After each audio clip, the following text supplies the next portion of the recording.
You all on behalf of Zeenat Education. तो जैसे कि अपनी यूपीएचसी इंग्लिश लिटरेचर से रिलेटेड सीरीज चल रही है, प्रॉपर यूनिट वाइज आपके एमसीक्यूज मैं यहाँ पे प्रेजेंट कर रही हूँ। आज का आपका जो टॉपिक है for MCQs that is your unit 7th American literature. ठीक है, तो अमेरिकन लिटरेचर से रिलेटेड ये क्वेश्चंस हैं, एमसीक्यूज हैं, बहुत इंपॉर्टेंट है आपके एग्जाम पॉइंट ऑफ व्यू से। ओके, सो हमारा सबसे पहला जो क्वेश्चन है from American literature that is from Arthur Miller. So Arthur Miller आपके सिलेबस का एक पार्ट है जिनका death of a salesman, a play by him, बहुत इंपॉर्टेंट है और बहुत ही अमेजिंग ये ड्रामा है उनका। एंड ये रिलाई करता है for its tragic seriousness on the fate of. तो यहाँ पे ट्रेजिडी है, basically this play is a tragedy, और इसमें जो tragic events have been shown here, तो किस पर्टिकुलर कैरेक्टर से रिलेटेड ये ट्रेजिडी है, किस पर्टिकुलर कैरेक्टर की ट्रेजिक लाइफ से रिलेटेड ये प्ले है। तो the main character of this play is Willy Loman. Basically ये लोमन फैमिली से रिलेटेड है, जिसमें विली लोमन होता है, इनके दो बच्चे होते हैं। ठीक है, बिफ एंड हैप्पी करके इनके दो बच्चे होते हैं। जो विली लोमन है, इसकी इनकी ज़िंदगी से रिलेटेड ये पूरा प्ले है। इनके 24 आवर्स की जर्नी दिखाई गई है। He is a kind of person who is not earning enough, ज़्यादा अर्न नहीं करता है, and he is having a lot of expectations from his children like a common father usually have. तो इस तरीके का बहुत ही अमेजिंग वर्क है ये, death of a salesman. You must go with the major summary of this play. अच्छे से इसकी समरी को स्टडी कर सकते हो, इसके मेजर कैरेक्टर्स को स्टडी करिए। इसके जो मेजर कैरेक्टर्स हैं, इसके विली लोमन के जो दोनों बेटे हैं, बीफ एंड हैप्पी, उन दोनों का कंपैरिजन कौन से क्लासिकल हीरो से किया गया है, क्लासिकल जो भी एंशिएंट हम बोल सकते हैं कैरेक्टर्स हैं, उनसे किया गया है उनका कंपैरिजन। तो वो ये चीज़, दो तीन चीज़ें हैं। अच्छा, ये चीज़ ज़रूर आप मेक श्योर आपको ये पता होना चाहिए कि इसके जो दोनों बेटे हैं, विली लोमन के दोनों जो सन्स हैं, उनका जो कंपैरिजन है वो कौन से क्लासिकल कैरेक्टर से किया गया है, एंशिएंट कैरेक्टर से किया गया है। बाकी के आपकी इन्फॉर्मेशन के लिए बता दूं, ये जो कैरेक्टर है, Estragon, Vladimir and Lucky, these characters are from Samuel Beckett's waiting for Godot. तो अगर आप यूजीसी नेट की प्रिपरेशन कर रहे हैं तो waiting for Godot by Samuel Beckett absurd play है, बहुत बहुत अमेजिंग वर्क है और बहुत इंपॉर्टेंट है आपकी यूजीसी नेट एग्जामिनेशन के लिए। अगर आप यूजीसी नेट का भी प्रिपरेशन कर रहे हो तो इस चीज़ को भी आप नोट डाउन कर लीजिए। ये देखिए, आर्थर मिलर का ये प्ले है डेथ ऑफ अ सेल्समैन, जो कि एड्रेस करता है द लॉस ऑफ आइडेंटिटी। अब इसमें मेजर थीम्स क्या है वो आपको पता होनी चाहिए। The major themes are loss of identity, man's inability to accept change within himself and society. तो जब हम रिजिड होते हैं किसी चीज़ के लिए, जब हम सोसाइटी के चेंजेस को एक्सेप्ट नहीं करते, जब हम खुद में हमारे अंदर चेंजेस आ रहे हैं ड्यू टू एज, तो वो भी यहाँ पे एक्सेप्टेंस नहीं है इस मेन कैरेक्टर में। And the play is a montage of memories, dreams, confrontations, and arguments. So, all of which make up the last 24 hours of Willy Loman's life. The play concludes with Willy's suicide and subsequent funeral. So, at the end of the play, this main character, Willy Loman, committed suicide too. ठीक है, तो Willie Loman की life के tragic event से related ये play है। ठीक है, हो सकता है नेक्स्ट टाइम क्वेश्चन आपके आ जाए related to his sons, the major incident of his life, incidents जो भी हैं उनके लाइफ के। Okay, and miles to go before I sleep. So these are the very amazing lines from a poetry, stooping by woods on a snowy evening. Stopping by woods on a snowy evening आपका इस syllabus का part है American literature का। Last में I think 4 to 5 स्टांजास की ये poetry है, 4 स्टांजास की ये पोइट्री है। And in the end of the stanza is like, the woods are lovely, dark and deep. but I have promises to keep and miles to go before I sleep and miles to go before I sleep. The most inspirational lines in the world of English literature, जिसका सीधा सा मतलब है कि there are many temptations in your life. बहुत सारे temptations होते हैं आपके लाइफ में जो आपको आपके सक्सेस की जो पाथ है उससे रोकने की कोशिश करेंगे, आपको टेम्प्ट करने की कोशिश करेंगे, आपको अट्रैक्ट करने की, आपको रुकने के लिए बोलेंगे कि आप रुक जाओ, टेम्प्ट हो जाओ, अट्रैक्ट हो जाओ, उसकी तरफ अपना पूरा ध्यान ग्रैब कर लो. बट यहाँ पे द पॉइंट इज सेइंग कि कितना ही लवली वुड्स हो, कितना ही लवली इन्वायरमेंट हो, कितना ही टेम्पटिंग हो, but I do have promises to keep. I made many promises to myself and to the other people, and for that I need to go ahead before sleeping. So without stopping I should have to go ahead. बहुत amazing work है Stopping by Woods on a Snowy Evening. You must go and read the entire poetry. It's just an mesmerizing poetry, I must say. So definitely these lines are spoken by none other than Robert Frost. Robert Frost की writing है. Robert Frost free verse में लिखते थे, ठीक है. Writing style उनकी free थी, open verse थी. एंड बाकी के जो राइटर्स हैं, Emily Dickinson, Walt Whitman, Ralph Waldo Emerson, ये चारों आपके सिलेबस का पार्ट है और इन चारों के वर्क्स आपके सिलेबस में इनकलकेटेड है. एमिली डिकिंसन की पोइट्री भी है, वॉल्ट विटमैन की है, राल्फ वाल्डो एमर्सन की भी है, ठीक है. सो चारों ही पॉइंट्स आपके सिलेबस का पार्ट है और डेफिनेटली इनके वर्क से रिलेटेड मैं क्वेश्चन यहाँ पे लेके आई हूँ. क्लियर है. Next is from Moby Dick. Moby Dick is basically written by Herman Melville. Herman Melville is the another point, the another topic of your syllabus. ये उनका नॉवल है मोबी डिक, जिसमें वो जर्नी बताते हैं कैप्टन आहब की. और जो मेन नरेटर है नॉवल का, दैट इज़ इस्माइल, वो किस तरीके से स्टोरी को नरेट करता है, किस तरीके की टेक्निक्स यूज़ करता है. क्वेश्चन इस तरीके के भी आ सकते हैं. यहाँ पे जो कैप्टन आहब है, he is a kind of arrogant person. He is having a pride, ठीक है. अपने प्राइड की वजह से उनका फॉल हुआ था. क्यों? क्योंकि अर्लियर लार्ज बिग वेल जिसका नाम होता है मोबी डिक. तो मोबी Dick is the name of a well. White spam एक वेल होती है जो उसके पैर को बाइट कर लेती है, जिसकी वजह से उनका पैर को चॉप अप करना पड़ता है, अलग करना पड़ता है. And in order to take revenge from a whale वो एक वॉयेज करते हैं along with the other mariners. और उनका एक टारगेट होता है to just kill that Moby Dick. There, right? It's a big deal. A human wants to conquer over a whale. ठीक है, बहुत बड़ी सी होती है whale, ठीक है. तो यहाँ पे the novel is all about the Ahab, captain Ahab's fall, जिसका उनके प्राइड की वजह से उनका फॉल हुआ था. क्लियर है. तो यहाँ पे एक छोटा सा डिस्क्रिप्शन है आपके पास जिसमें है मोबी डिक और the whale. The complete title of the novel, 1851 का ये epic novel है by American writer Herman Melville. The book is centered on the sailors Ismail's narrative of the maniacal quest of Ahab. तो captain आहब से related ये कहानी है और उनका जो क्वेस्ट होता है in this novel to kill this whale, that is Moby Dick, the giant white sperm whale that bit off his leg the ship's previous voyage. तो प्रीवियस वॉयज में जब वो जा रहे थे तब उनकी पैर को उस व्हेल ने कट कर लिया था, बाइट कर लिया था, और उसी का रिवेंज वो लेने जाते हैं. तो वेंजफुल स्टोरी है ये ऑफ कैप्टन आहब, ठीक है. चलो, next question is Emily Dickinson's use of open form and free verse is comparable to her contemporary American poet.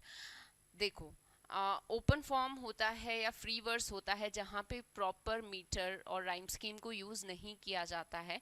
Poetry का जो लैंग्वेज होता है, पोइट्री का जो राइटिंग स्टाइल होता है, वो डे टू डे कॉन्वर्सेशन से ड्रैग्ड होता है. जो हम डायलॉग बोलते हैं, जो हमारा डायलॉग में रिदम होता है ना, वही सेम रिदम और राइम आपको यहाँ पे देखने को मिलेगा.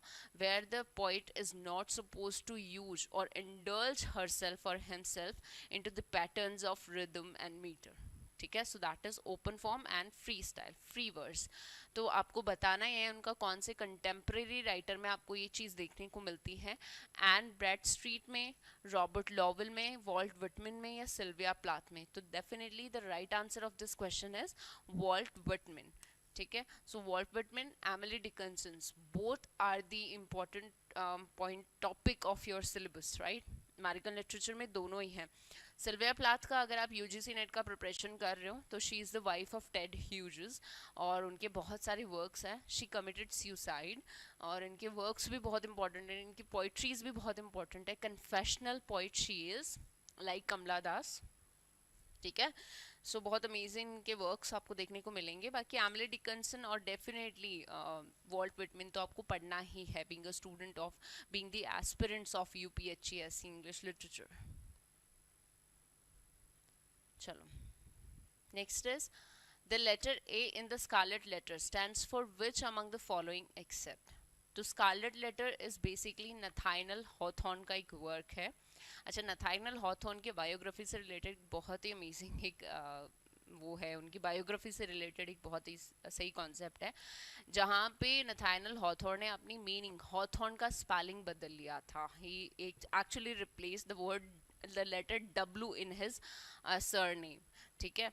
तो पहले डब्ल्यू नहीं था या डब्ल्यू था, आई थिंक इससे रिलेटेड, उनके सरनेम से रिलेटेड एक बहुत बड़ा कंट्रोवर्सी था. It was, you must have to go through with this और देन यू विल फाइंड कि हाँ कितना अमेजिंग पर्सनालिटी हो सकता है and how amazing this writing is. Scarlet letter. Scarlet letter is basically एक लीडिंग कैरेक्टर है इसमें, हेस्टर प्राइम, उससे रिलेटेड ये स्टोरी है. और स्टोरी की शुरुआत होती है स्कारलेट लेटर की जब जो मेन नरेटर है, he is basically custom house में वो काम करता है और किसी वजह से उसको एक्सपेल कर दिया जाता है फ्रॉम हिज जॉब. और बाद में वो एक सर्वेयर होता है ना कस्टम हाउस, और वहाँ पे उसको एक फ़ाइल मिलती है, एक बहुत लंबी चौड़ी सी फाइल मिलती है जिसपे ए इंस्क्राइब्ड होता है. जब वो उस फाइल को ओपन अप करता है तो डेफिनेटली उस फाइल में जो स्टोरी होती है हेस्टर प्राइम की, वो उस टाइम से 200 साल पहले की कहानी होती है और उसी चीज़ को वो अपनी लैंग्वेज में नरेट करता है. सो बहुत अमेजिंग वर्क है हेस्टर प्राइम का. हेस्टर प्राइम वाज बेसिकली, ये जो स्टोरी है this is all about adultery. While Hester Prynne was already married but her husband left her out और उसके बाद में she was having an extra marital affair with a clergy man and from that clergy man she had a baby जिसका नाम, उस बच्चे का नाम होता है Pearl. She is very sweet. और फिर कहानी इस तरीके से ऑन एंड ऑन चलती है. उसका हस्बैंड वापस आ जाता है. Everybody starts accusing her that your husband is not living with you, whose child is this. So adultery का concept है यहाँ पे. adultery is offensive in Puritan culture. Massachusetts का ये कहानी है जहाँ पे Puritans were there and Puritans are usually considered as more strict towards their rules and towards their cultural or traditional regulations. ठीक है. तो adultery है, ए से एडल्ट्री होता है, ए से एबल है, ए से एंजल है, पर ए से एपेटाइट नहीं है. Adultery, I have already told you कि Hester Prime was having an extramarital affair. That is what we call the adultery, and adultery is offensive. तो जब नॉवल की शुरुआत होती है एट दैट टाइम उसको एक चौक में खड़ा करके and everybody starts throwing him और उसे पोक करते हैं, उसको कुछ उल्टा सीधा बोलते हैं इस तरीके से. Able, as she is able to hide the name of the person who is the father of her illegitimate daughter. Illegitimate I cannot call, but yes, novel me inscribed it, so that's why I'm using this name. So she is all enough able. She is angel for her own daughter. She is a kind of angel figure for her own daughter. She rears her up so well. She is trying to make her very strong. She's a strong kind of person, right? So this is all about a Scarlet Letter. बहुत amazing novel है. You must go through with the novel reading itself. अगर novel पढ़ सकते हो if you have time तो you can go with it. ठीक है. एक छोटा सा मैंने यहाँ पे डिस्क्रिप्शन लिया है. स्कारलेट लेटर बिगिन होता है with a prelude in which N unnamed narrator explains the novel's origin while the working at the Salem Custom House, a tax collection agency है. The narrator discovered in the attic a manuscript accompanied by a beautiful scarlet letter. ठीक है. So after the narrator lost his job, he decided to develop the story told in the manuscript into the novel. The Scarlet Letter is that novel. ठीक है. सो एक छोटा सा इसका description है कि किस तरीके से जो अननेम नरेटर है वो एक कस्टम हाउस में काम करता है. वहाँ पे उसको एक फ़ाइल मिलती है. उस फाइल पे ए जो लेटर है वो इंस्क्राइब्ड रहता है, एंड देन वो उस फाइल को ओपन अप करता है. After losing the job he decided to narrate that story into a novel, and that's what we call the novel's name the Scarlett letter. ठीक है. 200 ईयर्स की पहले की कहानी होती है, जब ये कस्टम ऑफिस में या नेम नरेटर काम कर रहा होता है उससे 200 साल पहले की कहानी है. ठीक है. Which among the following deals with the neighborly relations? Neighborly relation आपको यहाँ पे कहाँ पे मिलते हैं इन चारों में से? Birches, home burial, mending wall, stooping by woods on a snowy evening. तीनों वर्क्स आपके वर्क इसमें है, सिलेबस में है. बर्चेस भी है, मैंडिंग वॉल भी है, stopping by woods on a snowy evening, तीनों है. And all these works are by Robert Frost. And जहाँ पे आपको नेबरली रिलेशनशिप्स देखने को मिलते हैं जिस वर्क में, दैट इज मैंडिंग वॉल. ठीक है. सो इसमें एक बहुत ही अमेजिंग एक लाइन है, that good fences make good friends. ठीक है. तो अच्छे फेंसेस होते हैं, दीवार होती है, वॉल होती है बिटवीन द नेबर, तो बहुत सही होते हैं उनके relations. And that's true. Distance make a relation stronger. Right. तो सबसे ज़्यादा रिलेशन स्ट्रॉन्गर कब होते हैं? When you keep a distance. Right. तो यहाँ पे मैंडिंग वॉल का एक कॉन्सेप्ट है, जहाँ पे जो दीवार है बिटवीन द नेबर्स वो बार बार हर साल गिर जाती है due to storm, due to wind, लेकिन बाद में दोबारा से वो नेबर आके उनको सेटल करते, दोनों सेटल करते हैं. एंड ऑन बीइंग आस्क्ड कि तुम लोग हमेशा इस वॉल को दोबारा से क्यों मेंड करते हो, then they say that good fences make good friends, good neighbours. ठीक है. सो मैंडिंग वॉल से ये है जहाँ पे नेबरली रिलेशन के बारे में ये पर्टिकुलर पोइट्री है bye Robert Frost. Who among the following poets define free verse as a playing tennis without net? तो किसने बोला है कि फ्री वर्स है जहाँ पे आप टेनिस खेल रहे हो पर नेट नहीं है? तो बिना नेट के अगर टेनिस खेलोगे तो जो आपका जो टेनिस बॉल है वो नीचे भी जाएगा, वो ऊपर भी जाएगा, वो इधर से भी फेंक सकते हो, उधर से भी फेंक सकते हो, डायरेक्शन नहीं होता. So same with free verse, क्योंकि फ्री वर्स में कोई प्रॉपर राइम नहीं होता, कोई मीटर नहीं होता, कुछ रिस्ट्रिक्शंस नहीं होते, किसी रिजिडिटी के साथ आपको काम नहीं करना पड़ता, कोई क्लासिकल मीटर राइम ऐसा कुछ फॉलो करना नहीं होता, राइम स्कीम फॉलो नहीं करनी होती. So this was all spoken by Robert Frost himself. Ezra Pound, Philip Larkin, William Carroll's William. American writers है. If you are studying UGC NET English literature तो इन राइटर्स को ज़रूर देखिएगा, दीज आर वेरी इंपॉर्टेंट. ठीक है. Okay. Next is who made the comment that all the modern American literature comes from the book by Mark Twain called Huckleberry Finn. ये आपका syllabus का पार्ट है. मार्क ट्वेन की ये जो book है हकलबरी फिन, किसने ये बोला है कि जो भी मॉडर्न अमेरिकन लिटरेचर है वो इस पर्टिकुलर वर्क से आता है? तो Mark Twain by Huckleberry Finn by Mark Twain आपके सिलेबस का पार्ट है. मेक श्योर आप इस चीज़ को अच्छे से स्टडी करें. And the thing is the statement was all given by Ernest Hemingway. Ernest Hemingway का old man at the sea, old man and the sea आपके सिलेबस का दूसरा टॉपिक है, ये भी आपको करना है अमेरिकन लिटरेचर में. तो Mark Twain, Ernest Hemingway, Mark Twain का हकलबरी फिन भी है एंड अर्नेस्ट हैमिंगवे का Old Man and the Sea, दोनों ही करने हैं. ठीक है. So all these works are very important और आपके सिलेबस का पार्ट है, तो definitely you must have gone through with this. Huckleberry Finn is basically considered a central text in both American literatures and seminal work that explore themes of friendship. Friendship का theme है, loyalty का theme है, morality का theme है, और freedom, race, and America. The book is about a white boy and a runaway slave who searched for freedom on the Mississippi River. तो basically picaresque novel है. ठीक है. जिसमें बहुत सारे कॉन्सेप्ट, फ्रेंडशिप देखने को मिलेगी आपको, रेसिस में यहाँ पे देखने को मिलेगा आपको, यहाँ पे लॉयल्टी देखने को मिलेगी, अमेरिकन कल्चर यहाँ पे देखने को मिलेगा. तो Huckleberry Finn is by Mark Twain. ठीक है. जिसको अर्नेस्ट हैमिंगवे ने बोला है अ वर्क जहाँ से मॉडर्न अमेरिकन लिटरेचर का एक शुरुआत मानी जाती है, the most important book of American literature. What is the central theme of Walt Whitman's famous poem Passage to India? Walt Whitman की पोएम है पैसेज टू इंडिया, जो कि लीव्स ऑफ ग्रास से ली गई है। Leaves of grass is the collection of poetries by Walt Whitman, और वहाँ से एक ये वर्क है that is passage to India. Passage to India, अगर आपने लिटरेचर को अच्छे से स्टडी किया है तो there is a novel a passage to India, और ये लिखा किसने है, that's your work to make, आप इस चीज़ को सर्च आउट कर सकते हो, it's your kind of homework. तो कई बार होता है ना सिलेबस के apart, in order to get a good knowledge you must know the things which are को रिलेटेड।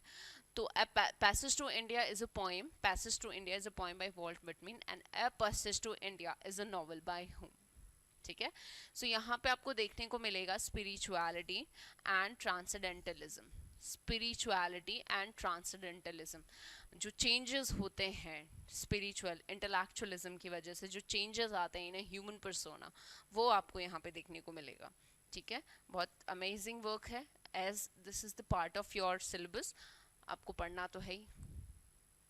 देखो, Passage to India by Walt Whitman is a free verse poem, free verse poem है, that was published as a part of Leaves of Grass. तो Leaves of Grass का ही एक extraction है, एक part है ये। विटमैन का जो ये सेमिनल वर्क है लीव्स ऑफ ग्रास, पब्लिश हुआ था multiple times throughout Whitman's life as he made changes and editions until his death in 1892। तो 1892 तक इसमें बहुत सारे चेंजेस आए, और मल्टीपल चेंजेस के साथ ये पोइट्री का जो कलेक्शन है वो पब्लिश हुआ था। It was this piece that would inspire E.M. Forster to write his 1924 novel A Passage to India. तो E.M. फोस्टर का वर्क है, you have come with the answer which I have just asked. तो the novel is by E.M. Forster, clear है। So यहाँ से extraction मिलता है हमें, बहुत अमेजिंग ये पोइट्री है, please go with this. Okay, Who is the protagonist in Hemingway's novel The Old Man and the Sea? The Old Man and the Sea का protagonist कौन है? अर्नेस्ट हेमिंगवे का वर्क है, जैसा कि मैंने मेंशन किया था। So the main hero or the leading protagonist of the novel is Santiago, जो कि एक old man है। Merlin is the name of the fish, ठीक है, जिसको वो कैप्चर करके लाता है, राइट और किस तरीके से एक ओल्ड मैन, एक विदर्ड मैन, जिसको हमेशा हम कंसिडर करते हैं if the person is getting older than he must be retired from his job. तो यहाँ पे सैंटियागो ऐसा नहीं करता है। In his old age he goes on a voyage on his journey to the sea to the ocean, then he caught a big fish, and दो, हालांकि जबकि वो लेके आ रहा होता है उस फिश को ड्रैग करते हुए, there are a lot fishes in the water who attacked over that and killed him, ठीक है। So old man and the sea is 1952 का ये नोवेला है by American author Ernest Hemingway. This was written between December 1950 and February 1951, and it was the last major fictional work by Hemingway. Last work है Hemingway का जो publish हुआ था during his lifetime. It tells the story of Santiago, who is an aging fisherman, and his long struggle to catch his giant Merlin. ठीक है, finally he got it, he was succeeded into it. और जब वो उसको वापस लेके आ रहा होता है, हालांकि उस फिश का सिर्फ स्केलेटन होता है वहाँ पे, उस जायंट फिश का सिर्फ स्केलेटन होता है, still the people were very much astonished and they were very kind of overwhelmed with the scene कि किस तरीके से old Santiago captured this big giant fish, ठीक है। Next is who said the earth is right place to love? So who said so? Robert Frost से शायद मैंने 2 या 3 क्वेश्चंस पिक कर लिए हैं, बहुत इंपॉर्टेंट है क्योंकि इनके वर्क्स और क्वेश्चंस आते ही आते हैं। तो रॉबर्ट फ्रॉस्ट ने कहा है हालांकि, और अपनी पोइट्री बर्चेस में बोला है उन्होंने। तो अब तक मैंने बर्चेस डिस्कस करी है आपसे, सॉरी बर्चेस अब करूँगी। Stopping by woods on a snowy evening was there, ठीक है। सो बर्चेस में एग्जैक्टली होता ये है कि जब when the poet goes into woods, और वहाँ पे जो ट्रीज होते हैं, बर्चेस ट्रीज होते हैं, उनकी ब्रांचेस लोअर होती है, और उन लोअर्ड ब्रांचेस को देख के वो अपनी इमेजिनेशन क्रिएट करते हैं। और जो पूरी ब्रांचेस हैं, these branches are covered with snow, ठीक है। और वो किस तरीके से स्काई टचिंग ब्रांचेस हैं, वो बोलता है काइंड ऑफ एस्केपिज्म वाला कॉन्सेप्ट आपको देखने को मिलेगा। एस्केपिज्म इज बेसिकली जितने भी ट्रांसेंडेंटल राइटर्स हैं, अमेरिकन राइटर्स, ट्रांसेंडेंटलिज्म से रोमांटिक राइटर्स हम जिनको बोलते हैं, अमेरिका के रोमांटिक राइटर्स, जो कि हमेशा रियलिटी से दूर जाते हैं। They want to involve into the nature, they want to go into the nature, they want to breathe into the nature, they just want to escape from the reality which is so harsh, जहाँ पे industries है, factories है, ambition है, goals हैं, ये वो सारी चीज़ें ताम झाम से सबसे छुटकारा पाके ही the person wants to go into the nature and involve into it completely. तो यहाँ पे वो ठीक है, वो ब्रांचेस के थ्रू हेवन में जाना चाहता है, he want to reside that, पर फिर से वो धरती पे आ जाता है on earth, and finally he says that this is the earth where you can find और where you can easily exactly where you can love, right? So earth is the actually right place to love. So these words are being spoken by Robert Frost in his poetry Birches. थोड़ी लेंदी poetry है, but you should go with this. Who is the protagonist in the adventure of Huckleberry Finn? Huckleberry Finn, जैसे कि मैंने बोला, picaresque novel है, friendship, loyalty, America, racism, ये सारे concepts आपको देखने को मिलेगा। So the main character of this novel is हक फिन। हक फिन मेन कैरेक्टर है। टॉम सॉयर इज बेसिकली इसके जो सीक्वल वर्क्स हैं, Tom Sawyer and his adventures ऐसे करके इसके सीक्वल जो वर्क हैं, उनका मेन कैरेक्टर आपको टॉम सॉयर देखने को मिलेगा, ठीक है। तो this is all about that Huck Finn is the main character. आपको स्टोरी अच्छे से स्टडी करनी है, कैरेक्टर्स बहुत अच्छे से आपको स्टडी करने हैं, क्लियर है? चलो, next is, according to his essay Civil Disobedience, what two things did Thoreau learn from the night he spent in jail? तो हेनरी डेविड थरो का ये ऐसे है सिविल डिसोबीडियंस, जिसमें वो पर्टिकुलरली इस कॉन्सेप्ट को इन फ्रंट रखते हैं कि देर आर मेनी टाइम्स जब गवर्नमेंट्स जो हैं वो टोटलिटेरियन या अथॉरिटेरियन वाला अगर कॉन्सेप्ट अप्लाई कर रही है, जहाँ पे आपको लगता है कि यहाँ पे आपके साथ इनजस्टिस हो रहा है, आपके साथ गलत हो रहा है, and you are struggling in society, you are struggling because of government, then you can be disobedient at that time. It's not always good being obedient, है ना? तो आप डिसोबीडियंट हो सकते हो। तो यहाँ पे जब ये राइटर है इन सिविल डिसोबीडियंस, कौन सी दो चीज़ें बोलता है when he spent a night in jail? कौन सी दो चीज़ों को बोलता है? So first thing he said that he concluded that state is weak, कि गवर्नमेंट जो है वो बहुत वीक है, राइट? और दूसरा वो बोलता है, वो ये रियलाइज करता है that the neighbours are only friends during good times, कि जब सही टाइम होता है, जब पॉजिटिव टाइम्स होता है, तभी जो नेबर्स होते हैं वो हमारे गुड फ्रेंड्स होते हैं। In bad times they just leave us, ठीक है? And the state, the government is not at all stronger, it is weak. So these are the words which are there, these are the sentences, these are the two things which are mentioned by Henry David Thoreau in his essay Civil Disobedience. तो Civil Disobedience को आप एक अच्छे से study कर लीजिएगा, पूरे concepts आपको समझ में आ जाएगा, that why he said that it is important to be disobedient sometime. तो हेनरी डेविड थरो का ये वर्क है जिसमें आर्ग्यू करता है that individuals have a right to protest against governments, कि गवर्नमेंट के अगेंस्ट में प्रोटेस्ट करने का राइट होता है एक इंडिविजुअल को, and that they find unjust, जहाँ पे उनको लगता है कि इनजस्टिस हो रहा है, इनजस्टिस हो रही है, कुछ गलत हो रहा है, that time you can protest against that. He explains that he spent a night in jail for refusing to pay his poll tax as a protest against the Mexican-American War. So there was Mexican-American War की वजह से poll tax लगाए जा रहे थे. अब it has been happening. ये बहुत लंबे टाइम से ये चीज़ होती आ रही है, अभी नहीं है पर previously it was there.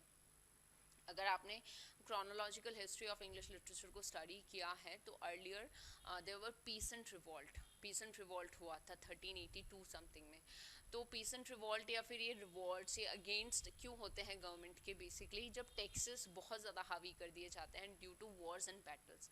अब जो जितने भी डिग्निटरीज हैं, जितने भी गवर्नमेंट ऑफिशियल्स हैं, they set the wars between the countries, और उन कंट्रीज के वॉर के बीच में जो पिसता है वो पिसता है आम आदमी, क्योंकि टैक्सेस किस पे हावी किए जाते हैं, फोर्स किस पे किए जाते हैं, टू द कॉमन बीइंग. तो यहाँ पे हेनरी डेविड थरो ने कम्प्लीटली इसमें मना कर दिया था to pay the taxes, the poll taxes expenses, और उन्होंने मना इसलिए किया था to set a protest against the Mexican, जो उन पे पोल टैक्स लगाए गए थे in the Mexican civil war.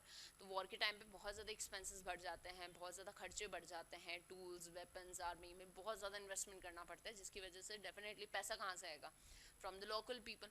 और उस टैक्स की वजह से उन्होंने प्रोटेस्ट किया था, और यहाँ पे उन्होंने बोला था that it is sometimes very good to be disobedient against the government. ठीक है, तो poll tax as a protest against the Mexican American war and the system of slavery in United States. और जो यूनाइटेड स्टेट्स में जो slavery system था, जो blacks को फोर्स किया जाता टू बिकम द स्लेव्स, तो वो चीज़ के अगेंस्ट में भी ये राइटिंग है। ठीक है, अच्छा, मैं पीस एंड रिवॉल्ट की जो बात कर रही थी ना, वो 100 ईयर वॉर के ड्यूरेशन में जितना मतलब वॉर फ्रांस और इंग्लैंड के बीच में वो वॉर था, और उसमें बहुत ज़्यादा पैसा, क्योंकि एक्सपेंसेस जो था वो लग रहा था, इसलिए कॉमन जो पीसेंट्स थे, लोअर क्लास पीपल थे, उन पे टैक्सेस बहुत ज़्यादा फोर्स किए जा रहे थे, and they decline giving these taxes. तो तब भी एक प्रोटेस्ट हुआ था। There are many protest in the history of English literature. चलो, Amanda is from the Glass Menagerie by Tennessee Williams. वो कहाँ से है? The Glass Menagerie Tennessee William का एक प्ले है, बहुत अमेजिंग प्ले है ये। 8 पार्ट्स में डिवाइडेड है, 8 प्लॉट्स है इसमें। होता ये है, अमांडा विंगफिल्ड फैमिली का ये पूरा प्ले है, जिसमें Mr Wingfield left his wife Amanda with her 2 children. She is a single parent, और उसके 2 बच्चे होते हैं, एक का नाम टॉम होता है, एक का नाम लॉरा होता है। एंड लॉरा जो है वो फिजिकली थोड़ी सी अनस्टेबल होती है। आई थिंक हर राइट और लेफ्ट पैर, जो राइट या लेफ्ट में से एक पैर is longer than the other one. ठीक है, जिसकी वजह से वो लिम्प करके चलती है। तो ये उसकी बॉडी में एक डिसेबिलिटी होती है, जिसकी वजह से nobody is getting ready to marry her. और जब एक बंदा आता है जिसे वो पसंद करती है, उसको उसका भाई लेके आता है टू लेट हर मैरी, वो उसको पसंद भी करती है, लेकिन फाइनली वो भी कन्फेस कर देता है that I am already engaged, I can not marry you though you are a good girl kind of things. और टॉम जो है वो एक वेयर हाउस में काम करता है। Amanda has been rearing her child so well, और अपने बच्चों को थोड़ा स्ट्रॉन्ग बनाना चाहती है ना। she never wants कि जो उसके साथ हुआ the same thing will come up with her children। तो कहीं ना कहीं एक फ्रैक्शन भी होता है between mother and the children।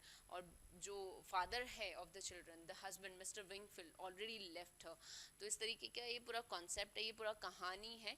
अब जो अमांडा है इस पर्टिकुलर प्ले में, वो कहाँ से है? शी इज़ फ्रॉम साउथ बेले। तो साउथ बेले से है वो, साउथ बेले मैसेच्यूसेट्स से है। ठीक है, she is there from America, south से, साउथ बेले। क्लियर है? तो प्ले का स्टोरी आप अच्छे से पढ़ लीजिएगा, and the thing is story के साथ साथ कैरेक्टर्स और उनके रिलेशंस कैसे हैं। Tom spends many of his nights at, तो definitely as I have told you that he has been working in a warehouse, तो spends most of his time in the warehouse only। तो warehouse में वो अपना time बिताता है। Next is, what does the young tell the men he is trying to do? So the hairy ape जो कहानी है यूजीन ओनील की है, प्ले है, this is a play and anti racial play है, जिसमें रेसिज्म का कॉन्सेप्ट, ब्लैक एंड वाइट वाला कॉन्सेप्ट दिखाया जाता है। इसमें जो मेन कैरेक्टर होता है वो जो ट्रेन्स वगैरह होते हैं उसमें फायर प्लेस जो होता है वहाँ पे काम करता है। Earlier he used to love his work.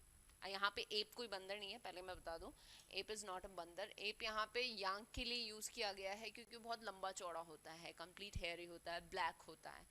So app is basically sarcastically यहाँ पे यूज़ किया गया है, राइट।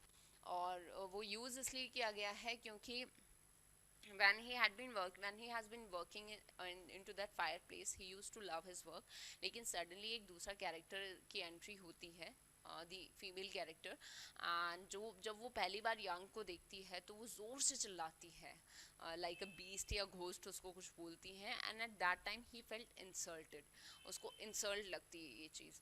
ठीक है, सो इस तरीके की ये स्टोरी है, बहुत अमेजिंग कहानी है, and anti racial point of view से लिखी गई है, and how this person Yank feels being a black and complete hearing, right. तो यहाँ पे what does Yank tell the man he is trying to do, तो जब वो ये बोलता है ना उस आदमी को, the another character that I am thinking, I am trying to think, तो वो आदमी हंसने लग जाता है. He is even not taking his intellectuality seriously, वो उसके इंटेलिजेंस को भी सीरियसली नहीं ले रहा है, because he is black. Only the whites are allowed to think, they are only allowed to be intellectual, they are only allowed to be smart, more perfect, right? And the blacks are not having even, they are not considered as a mindful persons. They are even not, यहाँ पे ape उस person के लिए use किया. You can imagine that these black people were usually behaved by the whites as an animal only. पैर की जूती समझना kind of, ठीक है. सो यहाँ पे एक लैंग्वेज भी यूज़ की गई है जिसका नाम है जैसूनडाइट. तो जैसूनडाइट कुछ भी बोल सकते हो, उसको प्रोनाउंसिएशन सुन लेना. I am so sorry, I am not able to pronounce it properly, though it can be जैसूनडाइट. ठीक है, जो जैसूनडाइट हेरेप में यूज़ की गई है वो कहाँ की लैंग्वेज है? तो ये जर्मन लैंग्वेज है. ठीक है, so this is German language. Alright. Emily Dickinson's poetry can be described as falling into the tradition of. तो एमिली डिकन्सन की जो पोइट्री है वो कौन से जॉनरा में डिस्क्राइब की जाती है? लिरिक है, सिंबलिस्ट है, फ्यूचरिस्ट है या मॉडर्निस्ट है?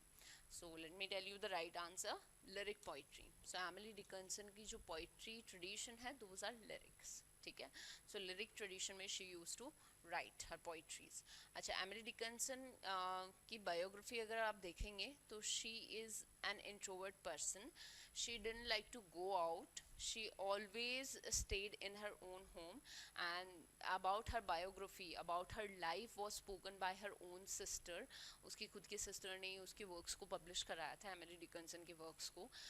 बहुत ज़्यादा डिप्रेशन में रहती थी, डिसअपॉइंटेड रहती थी, इंट्रोवर्ट थी. She didn't like to talk to even to anyone. She didn't talk to anyone and she didn't have even any kind of friends. और जब उनकी डेथ होती है तो उनकी पोइट्रीज का जो कलेक्शन है वो उनके बेड के या फिर पिलो के नीचे दिखता है, which were all published by her sister.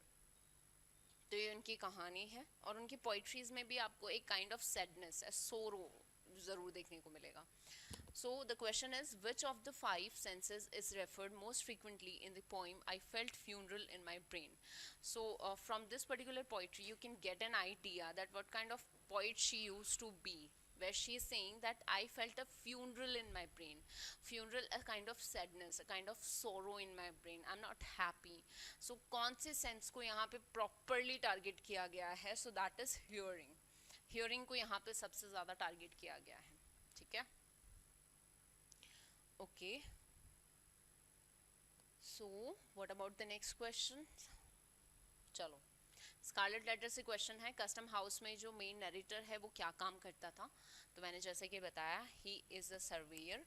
और कस्टम ऑफिस में इनिशियली ही उसको एक्सपेल कर दिया जाता है फ्रॉम हिज ऑफिस. और उसके बाद में उसको वो फाइल मिलती है जिसमें स्कारलेट ए लिखा हुआ रहता है. And then he had been through the story and then he decided to narrate that story into novel.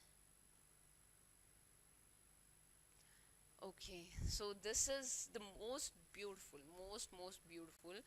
poetry by Ralph Waldo Emerson, Brahma. ये मैं इसलिए लाई हूँ कि so that you can come to know that what kind of poets used to be and how they narrate these poetries.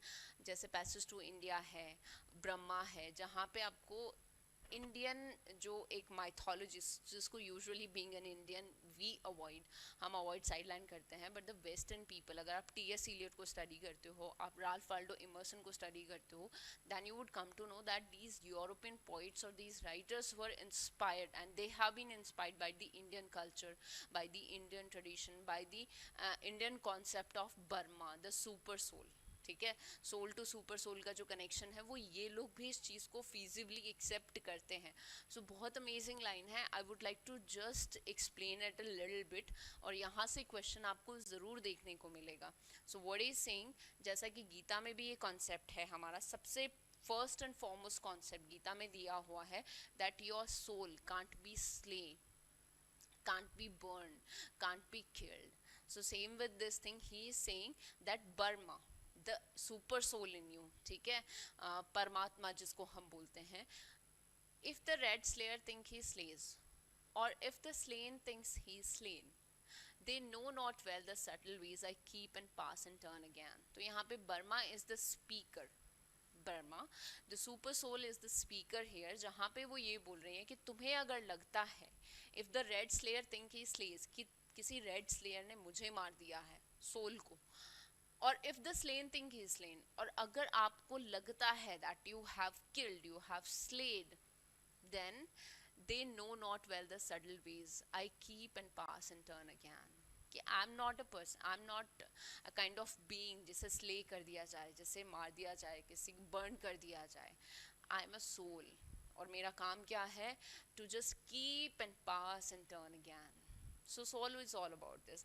अगर आपने भागवत गीता भी study करी है, पढ़ी है, तो भगवान कृष्ण भी यही बोलते हैं कि it is our human body which is dead. It is our human body which can be set on fire, which can be burnt. It is our body which can be slayed, but one cannot slays the soul, one cannot burns the soul, one cannot just kill the soul. ठीक है. So soul का काम क्या होता है, to keep, pass and turn again. Far or forget to me is near. Shadow and sunlight are the same. The vanished gods to me appear, and one to me are same in fame. So for a soul, for a Burma, तो Burma आगे क्या बोलते हैं कि far or forgot to me is near, कि जो चीज़ मुझसे दूर है वो भी मेरे पास में है. तो far and near contradictory words are there. Questions यहाँ से भी आते हैं.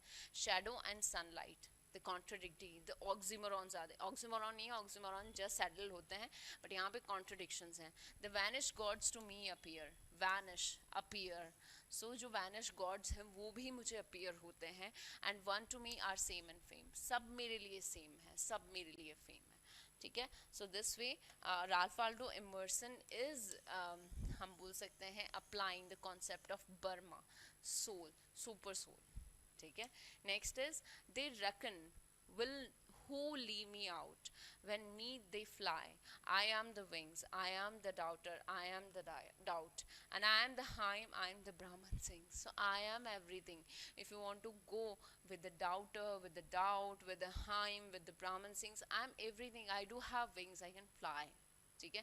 I'm not a being who can stay at one place. I cannot a person to whom you can bind into a prison, to whom you can imprison. So I'm not that. The last stanza is, इसके लिए हटाना पड़ेगा. I am strong God's pine for my abode, and pine and vain and sacred seven, and thou meek lover of the good, find me and turn thy back to heaven. So always हमेशा इंसान क्या करता है, इस reality से दूर भागता है, सोल वाली रियलिटी से दूर भागता है. हमेशा वो पाथ चूज़ करता है to go into the heaven, और वही चीज़ें करता है जो यूजुअल लाइफ में हम करते हैं. He never considers this thing that I am inside you, I am there within you, I am everywhere. ठीक है. So Brahma is all talking into this poetry, and Ralph Waldo Emerson is expressing his emotions, his feelings, his respect towards the Indian tradition and the culture. So Burma is there. So with these particular beautiful poetry, I would like to end up this session of today, which is all related to your MCQs. Question कहीं से भी आ सकते हैं आपके. Maximum मैं amount में यहाँ पे आपके सारे राइटर से क्वेश्चन लेके आई हूँ. रॉबर्ट फ्रॉस्ट से मैंने इसलिए पिक किए हैं क्योंकि रॉबर्ट फ्रॉस्ट बहुत ही अमेजिंग राइटर है, बहुत ही अमेजिंग पोइट है of American literature. Thank you so much and stay connected with me. Definitely जो further जो upcoming आपके units बच रही हैं उनसे related भी MCQs आपको update होते रहेंगे. Thank you so much.